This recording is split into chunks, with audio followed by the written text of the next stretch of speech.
movement after the war. And it began as a young girl. Sadako Sasaki was in Hiroshima when the atomic bomb was dropped. And she had been hospitalized. And while she was hospitalized, she started folding cranes in hope of healing and also for peace. And she was able to almost reach 1,000 cranes, but passed away as a result of radiation poisoning. But the children in Japan really were moved by her compassionate spirit and started a movement and began to raise funds to build a statue in her memory. So now at the peace, look, there's a peace statue in Hiroshima, and there's of her holding a large crane. And this is symbolic of and a reminder of to prevent war and to work for peace. As a result of that, Tsuru for Solidarity took on the symbol and began working as a nonviolent direct action movement of Japanese American social justice advocates, working to end the detention sites and support the immigrant and refugee communities that have been targeted by racist and inhumane immigration policies. And our mission is to educate, advocate, protest to close the US concentration camps, build solidarity with other communities of color, and to that have experienced forced removal, detention, deportation, separation of families, and other forms of racial violence, and to coordinate an intergenerational cross-community healing circles, addressing the needs of those communities and also the trauma that we all share. So I'm going to be showing a video of some of our work and some of the supporters that we've involved in our organization. Okay. And is that the video that I have, or is, okay? Yes. Okay, great.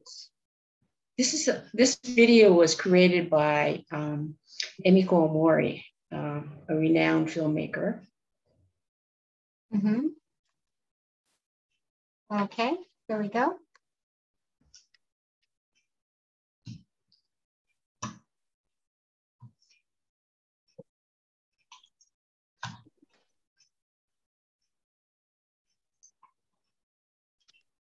And there's no sound, right? There's no sound. Okay. Mm-hmm. This shows you some of the supporters we've had across the country and from every intergenerational group, Mm-hmm. religious organizations, community service workers, the prisoners of San Quentin, which June will be talking about.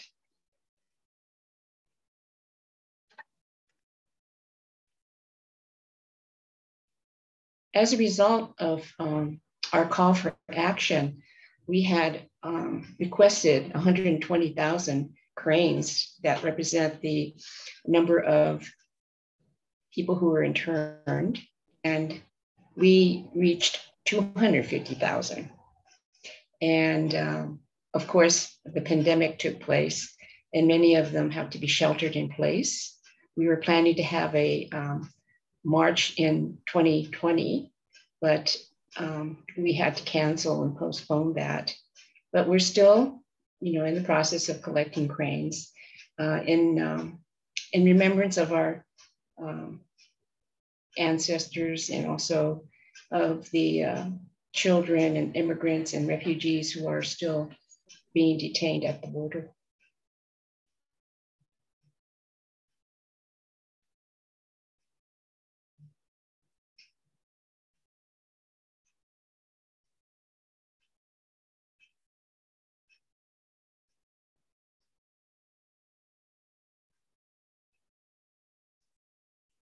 And Tsuru works with other, all kinds of communities, refugees from all over the world, right? Yes, yes. Mm-hmm. Mm-hmm. Yeah. Especially the ones that have been facing, the possibility of having to return to a country that they know nothing about. And June will probably talk about that a little bit more. But I have some slides that I wanted to show you of some of the actions that we've been participating in more recently in 2021. I think you have to go to the first one. But anyway, this is an example of some of the strands of cranes we've collected. This is a protest we're doing.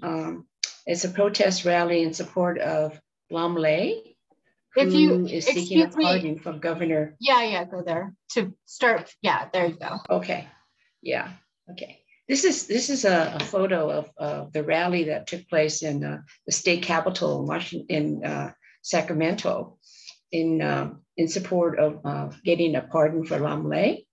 And you see the Tsuru for Solidarity supporters there with their with their signs and trying to really make sure that Lamle, who is such a wonderful and kind and spirited person, receives the pardon that he deserves. And we're still working on that, by the way. Okay. And then next, please. Next slide.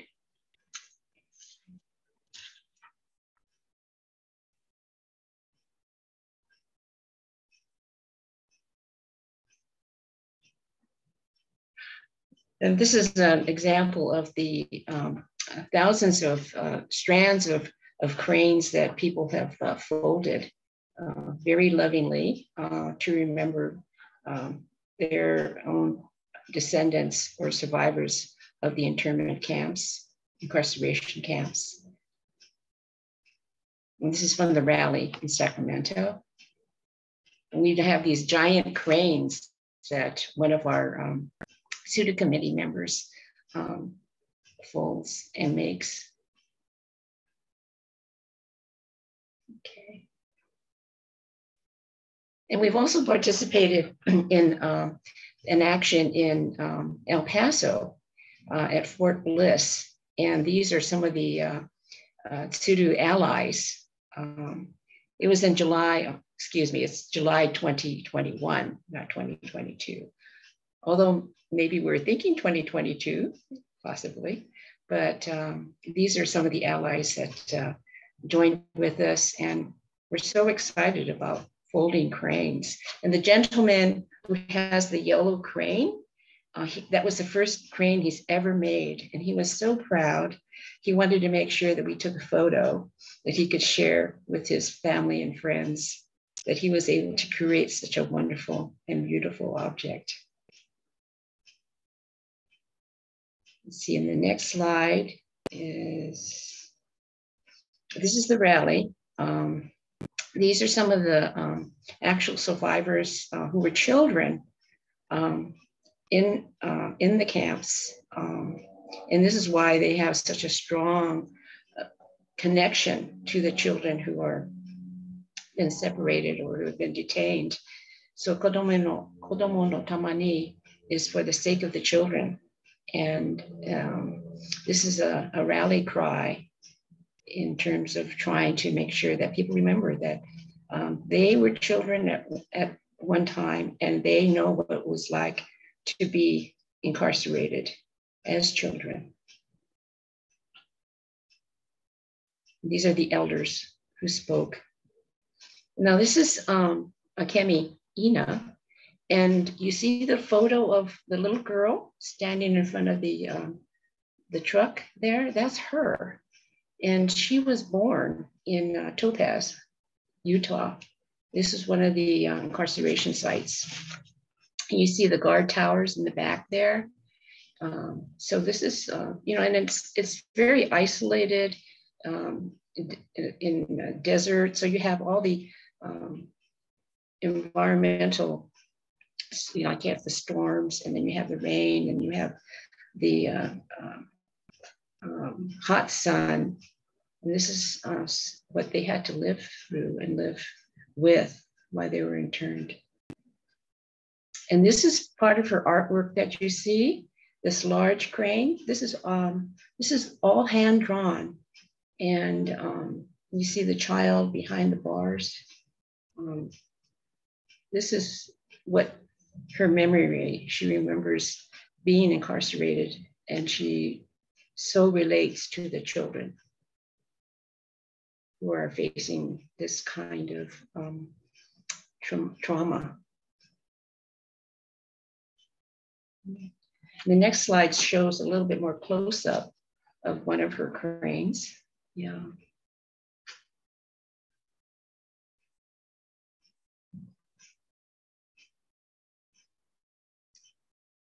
So never again is now. That is one of the slogans that we use, because what they faced almost 80 years ago is what we see now in terms of what's the children and families are going through on the border.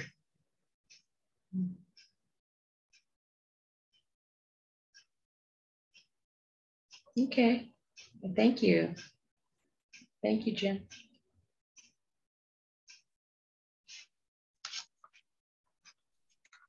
Great.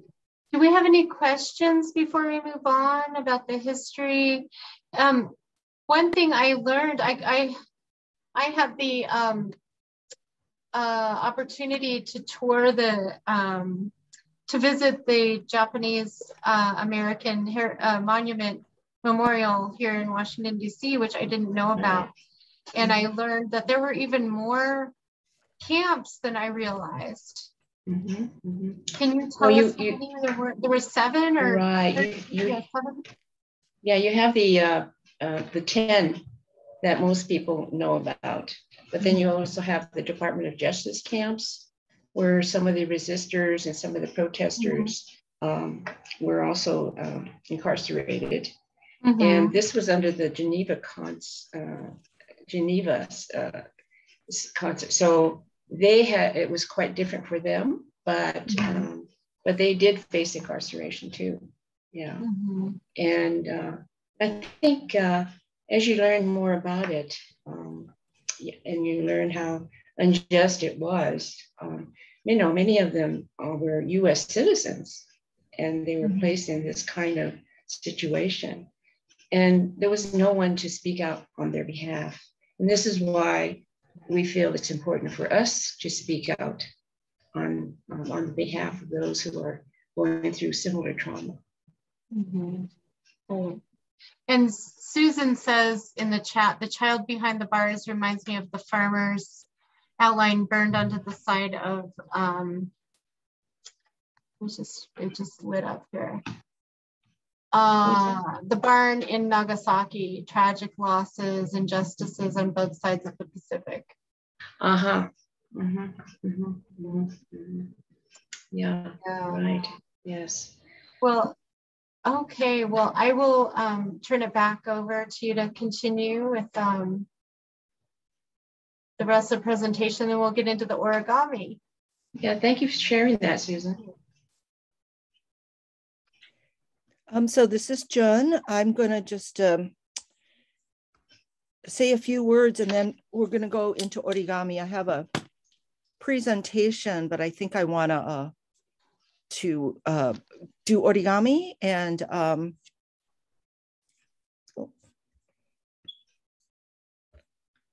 sorry, let's see. Let me try this again. I think we're going to do origami next. Oh, we're back here. Sorry.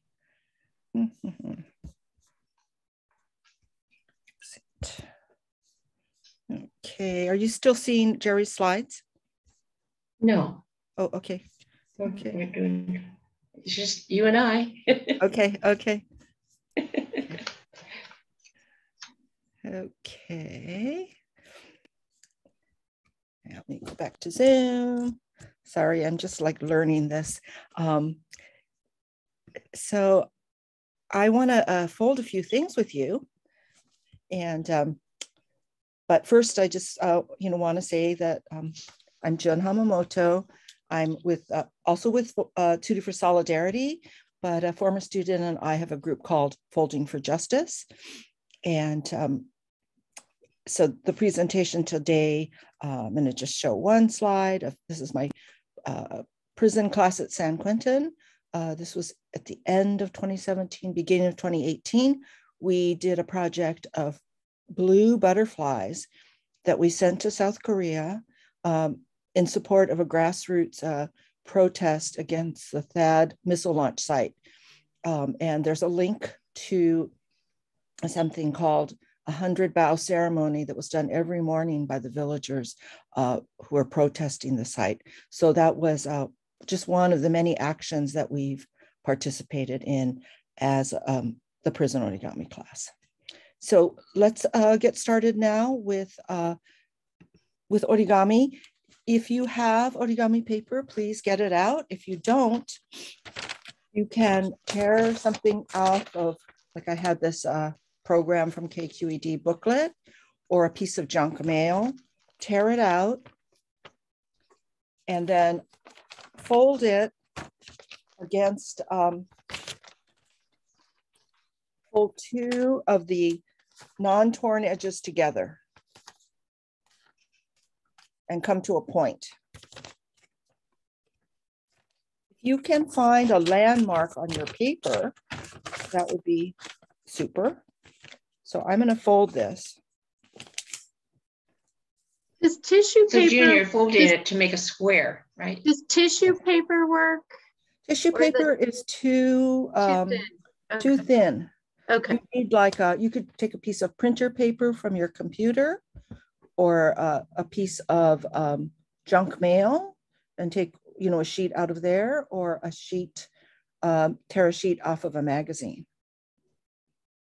Computer printer paper and mail that you get is really great. One of my favorite things to get is I used to teach math, and I would get math homework that was repurposed for origami cranes and hearts and all kinds of things. So that's kind of a treat. But so fold your paper over with a diagonal corner. This front piece and the bottom piece have pre-cut straight edges. So fold those and then take your scissors.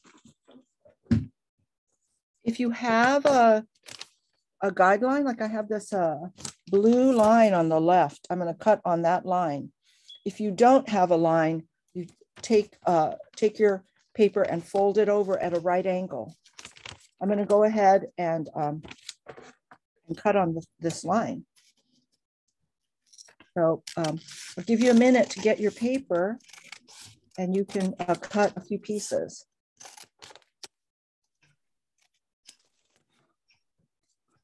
And this is, the heart is kind of forgiving, so it doesn't have to be exact.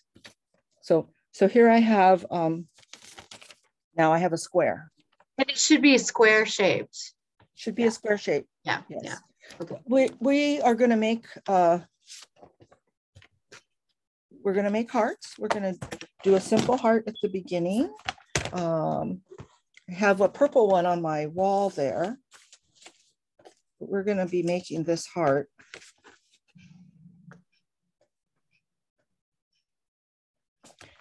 So does anybody need more time to get their paper cut into a square? If not, I'm going to go on to the next step.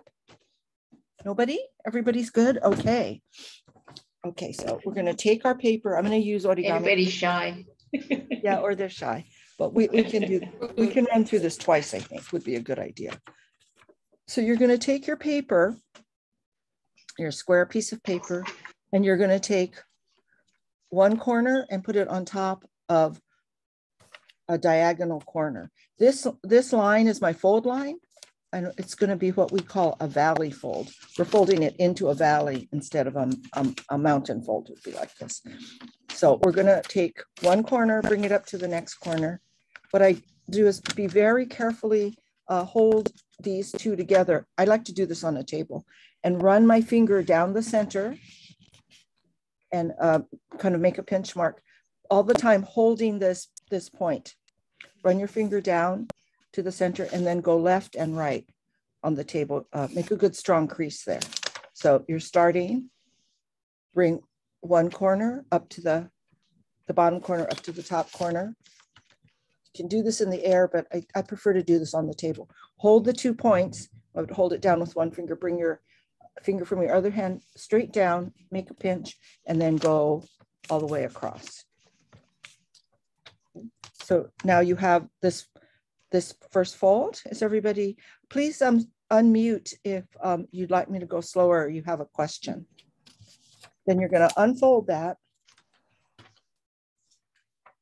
And you're going to make another corner to corner, but instead of going all the way across this time, we're just going to make a pinch mark. So this is what we're going to do. We're going to bring the bottom corner to the top corner, just like the first step. Hold those together, pinch at the bottom.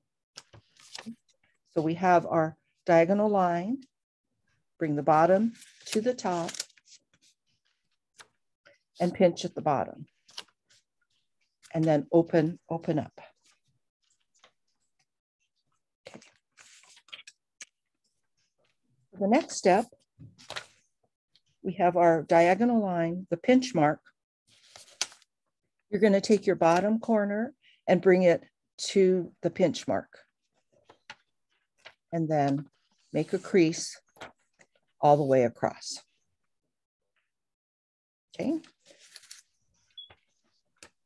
Your diagonal line is running vertically. You bring your bottom corner to the center pinch mark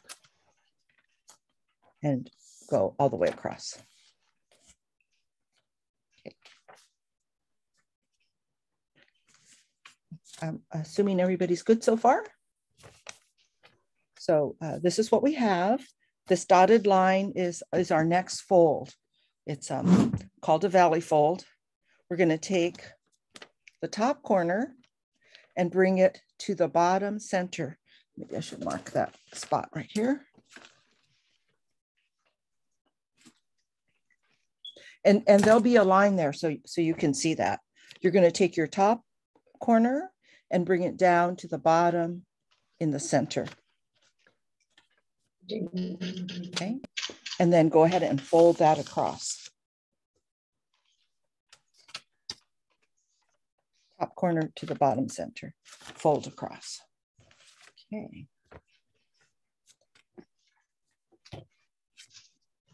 So make sure I have the orientation correct. Yes. Okay.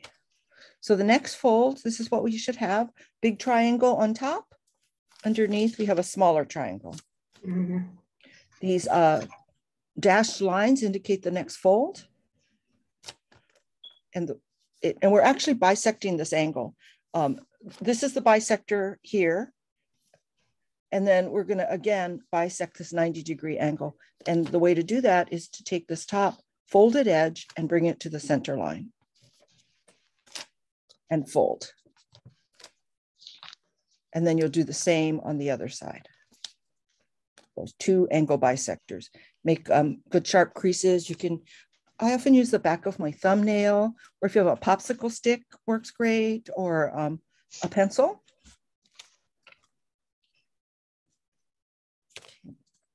So now you've done this way. Folding them toward the inside of it.